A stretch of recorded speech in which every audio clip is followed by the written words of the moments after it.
Alright, as promised, I'm gonna do this video. I ended up getting a little closer to the city than I intended. Only because it just would have taken too long to drive, you know, all that. Anyway, we are at Joy Road in Inkster, and Joy Road is a road that leads right into the city. And we're gonna take you around Detroit, you know, and as I've said before, there's probably nowhere more racially divided of a city than the city of Detroit. And you can't talk about that without talking about Mayor Coleman Young. And, you know, and why it's divided the way it is. Back in the 70s, late 70s, we had a mayor come in, Mayor Coleman Young, who was basically, he was the first black mayor of the city of Detroit, and maybe one of the first black mayors in the United States.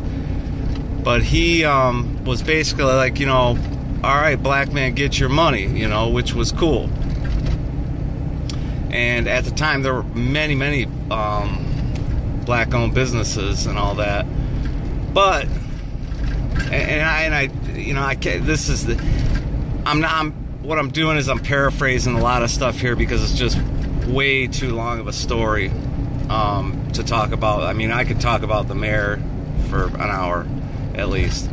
But what he did, what was significant and what created this racial divide was he basically went on television and said, hey, look, you know, if you ain't black, you can take your ass back to the other side of 8 Mile and other city limit, you know, roads that divide the city limits from Detroit.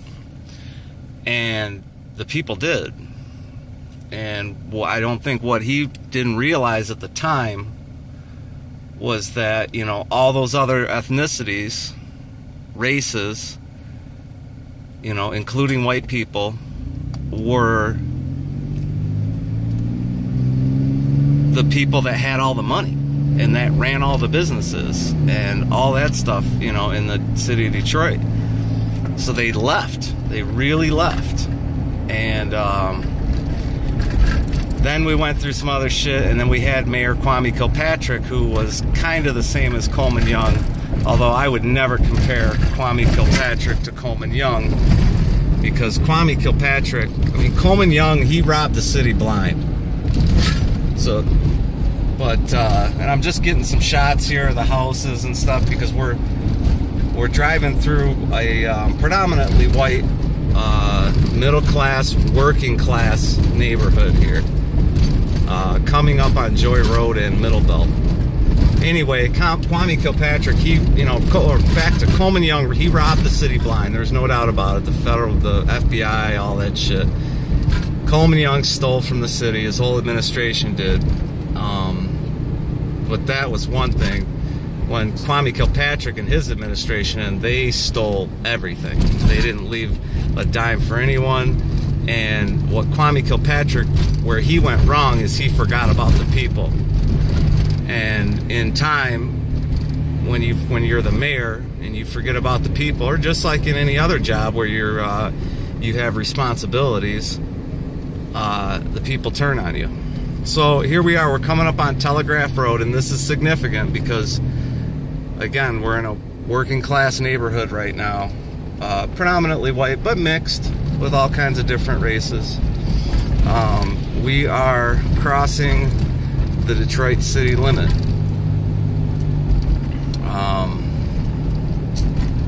So I'm gonna pause just for a second because I want to be cognizant of, you know, how long this video is. So I'm gonna pause till we get to this next light. Okay, so here's the next light, and we are passing West Parkway, which is Rouge Parkway, River Rouge Park. I don't know why it says West Parkway. I guess it's always been Rouge Parkway. But anyway, we are now coming into the city of Detroit city limits. And till this day, because of potholes, sorry. Till this day, you cross Telegraph Road and come into here, and it instantly becomes predominantly black, which is strange. It's almost amazing that we have this racial divide and borders all around the city. Basically, you can go in any direction outside the city and it becomes normal, you know, just all different colored people. But you get into the city of Detroit, I mean, it's predominantly black. So, all right, we'll pause for another second here until we get up to, where are we at here? Oh, we're at the park. Oh, maybe we won't pause. So this is Spinoza Drive. This goes through Rouge Park, and it's basically just a big park. That crane's been sitting there for a while. I don't know what the fuck they're doing there. Alright, so we got a red light. So now we are at Joy Road and Trinity. And we'll pause through this red light. Alright, so now, like I said, strangely enough, you come into city limits and now this is predominantly black. When I say predominantly black, it's completely, mostly black people. And really, you know, it's kind of the vibe of, you know, I mean, everybody I know is cool, but there's a vibe about it, like, you know, you're white, what are you doing here kind of thing. But I got a buddy that lives right here on Fielding. I don't know, maybe we'll go down Fielding. But here's, you know, it's got businesses and whatnot. I don't really want to go down there right now. If he's outside or something, then I gotta stop and bullshit with him. My buddy Willie. So we are now at Joy Road and Evergreen.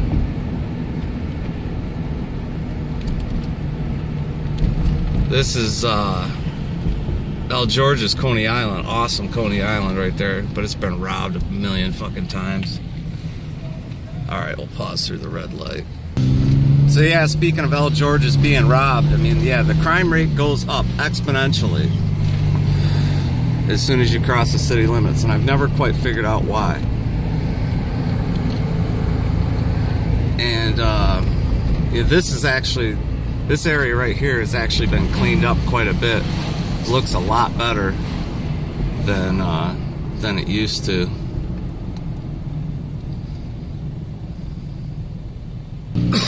Dude here standing in the middle of the fucking street. Yeah, that's another thing you gotta watch in Detroit, man. Because it's cool to just fucking stand in the middle of the fucking street. And it's cool to fucking just stop your car wherever the fuck you are, and like right here in the middle of the fucking street. It's cool to just stop and wait for somebody to come out or something. It's weird, man. It's a Detroit thing. Kind of like keeping your wallet in your front pocket. That's a whole Detroit thing. Because the pickpocketers always go for your back pocket, you know. Alright, so I've been filming down here on Joy Road. You guys haven't missed anything, but you're going to, because I'm going to pause in the interest of keeping this video, you know, short, because I know it's going to be long. I'm going to pause until we get up to Southfield Freeway. Alright, so we're over here at Joy Road and Southfield Freeway, the old engine number 55 fire department. If you look across the way there, where you see those apartments way ahead of me there, over in that area right there used to be a housing project that was known as Herman Gardens. And you can look that up online. It ended up becoming one of the most infamous areas for dope in the city of Detroit. I ended up tearing down a bunch of those.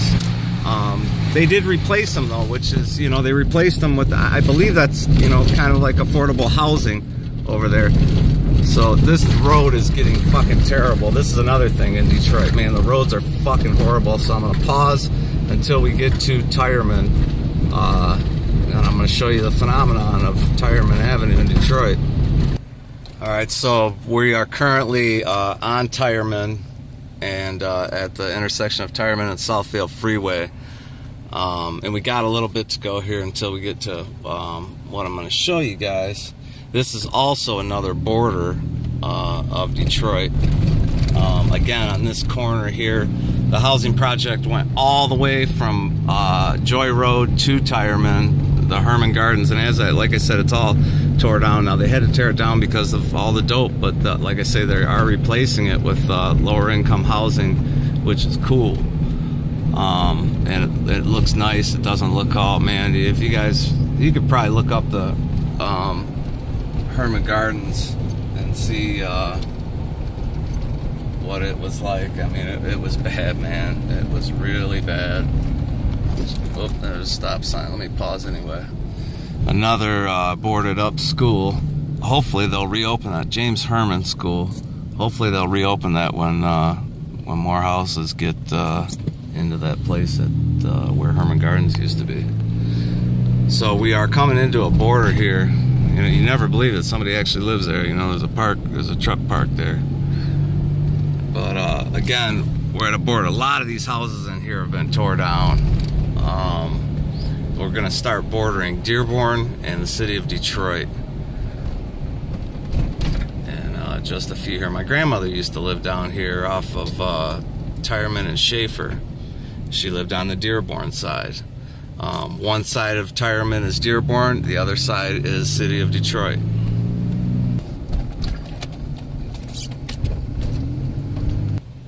Alright, so we're currently at Tireman and Greenfield, and this is very cleaned up. I haven't been over at Tireman and Greenfield in a while. It's been cleaned up a lot since the last time I've been around here. Actually, this is kind of new. I mean, it's probably not that new, but I don't get down Tireman. I don't really have any business being down Tireman, so I don't get down here too often. I'm trying to remember where my grandmother lived. So now we're in the area where this side of the street is Dearborn, and this side of the street is Detroit. And it becomes kind of a phenomenon down here because this side is kept up all nice, and then I'm just going to turn on a random street here. I wonder if this is my grandmother's old street. I wish I could find her house. And you know, you go on the Detroit side and it's like all the bullshit starts happening, you know. I'll flip down this alley and flip around. Oh man, the alley was full of potholes, big time, but that's us here in Michigan.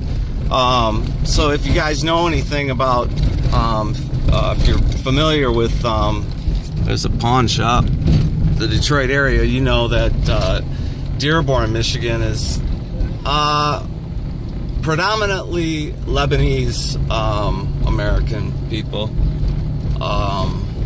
And they've really kept up here really well. I mean, Dearborn is a pretty decent city, man.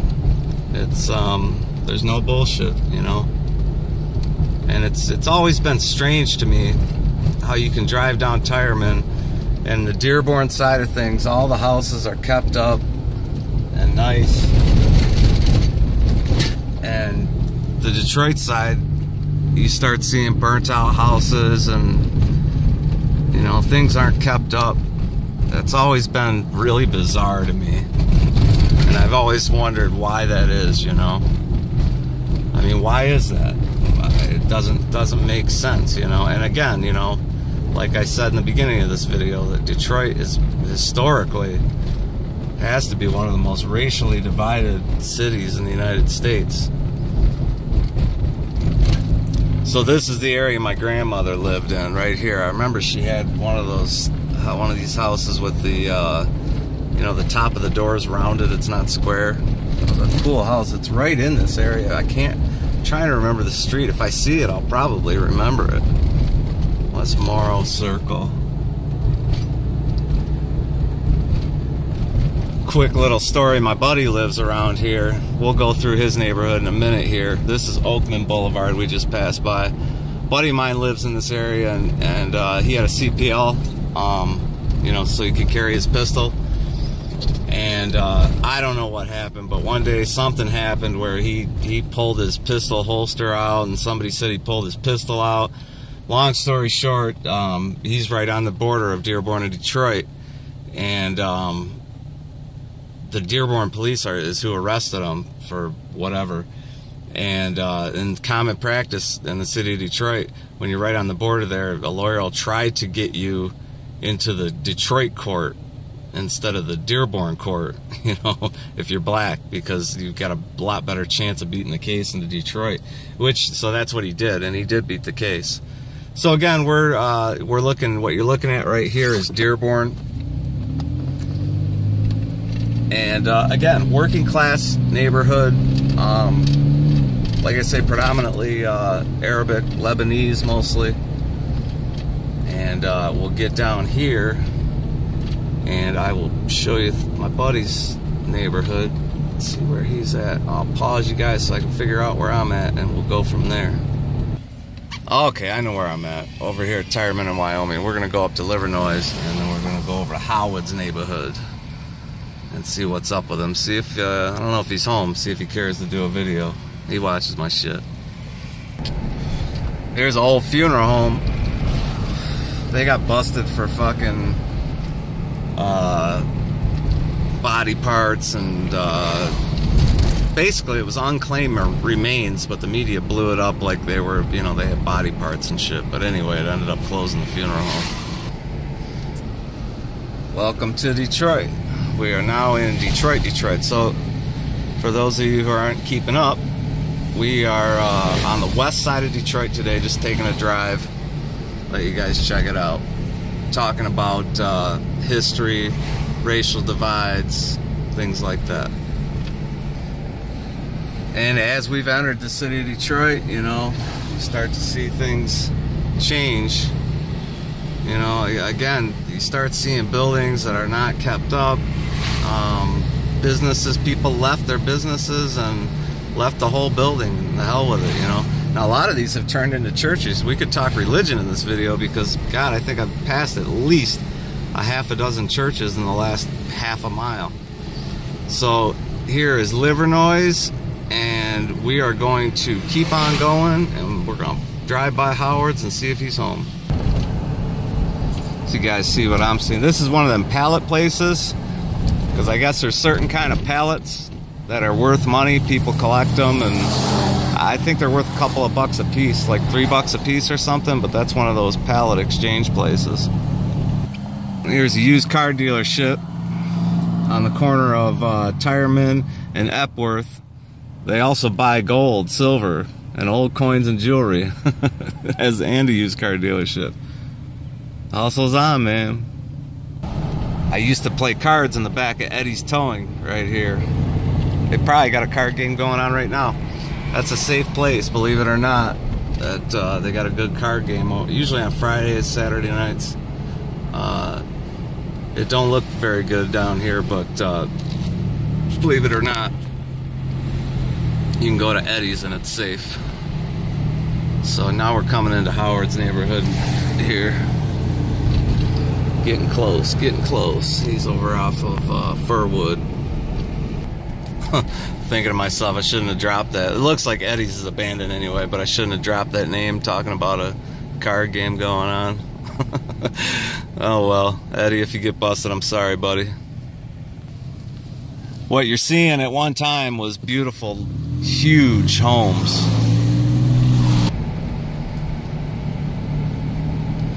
So we're in the same area as I was talking. I paused a couple times, but we haven't gone far. Here's Furwood here. I'll go down here and see if he's home. Boy, this street, man, is just known for fucking potholes. Eat your fucking car up, man.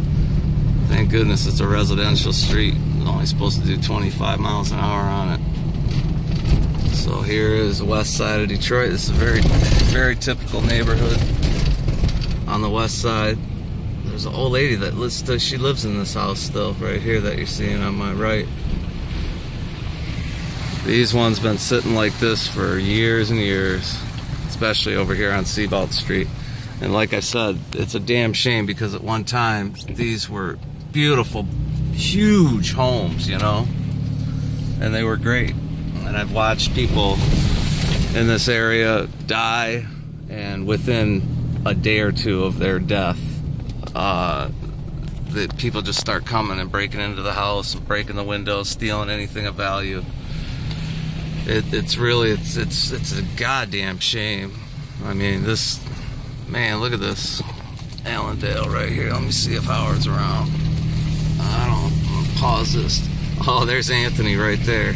Let me pause this. Alright. Damn, they still ain't got rid of this house here. They had to tear one down on the corner. It was like a house on the corner. They had to tear that one down, but with this one house, they said like it's too close to that house right there, so they can't tear that one down because it might, like, all the wood might fall over in that house. They could tear it down if they wanted to. Your dad was saying somebody was paying the taxes on it. Yeah, that's what he said. He had checked downtown on it. What about that red house? They still selling dope out of there? Over here? This one, it seems like everybody that's ever moved in there is always selling dope. Yeah. That's crazy, man. It's like the landlord must have strange shit, man. And that house there, that before the old man died over there, man, that house was kept up. It was gorgeous. Yeah, the yellow one? Yeah, the yellow one and the brick one on this side of it. That was kept up beautiful. Yeah, man. I think about all this stuff, all these houses and everything. I was thinking about that too, like trying to find some, like, raise some money and get into real estate too. I'll tell you what, man, real estate's a good business. So, my buddy's not home, but who you heard me talking to there is his son, Anthony, who's like a son to me. And I haven't seen him in a while, and lo and behold, he's got a daughter of his own now. And then his brother's doing real good too, which we're happy to hear. His brother wanted to join the Air Force at one point, and I don't know what happened, but he's doing good, I guess. So yeah, we were just talking there. I didn't want to put it all on camera. This house, these houses here, it's a shame, but this house here is my buddy Dixie. It's his mom's house. He keeps it up. You know, he keeps this shit up. Some people keep their shit up, you know what I mean? But this stuff like this has been sitting like this for years down here. And it's a goddamn shame. And I don't understand it. And I don't think anybody really understands it. So we're actually getting close to the downtown area right now. I'm gonna go ahead and cut this video off so that it won't take long to upload, and I'm gonna take you through, stay tuned to go through a ride through the Brightmoor community. Man, it's good to see Anthony, man. I wish Howard was home. That guy's like a brother to me, man. His kids are like kids to me, man. It's really good people, man. Just fucking good people. I wish he was home so I could hang out, and I know Howard would do a video with me, and man, me and him we just get along, and we can talk some shit, man, between the two of us. Damn, it feels good. It felt good seeing the kids and everything, you know, seeing Anthony anyway. But God, I forgot to ask about his sisters and everything. Anyway, stay tuned, and we will take a ride through Brightmoor.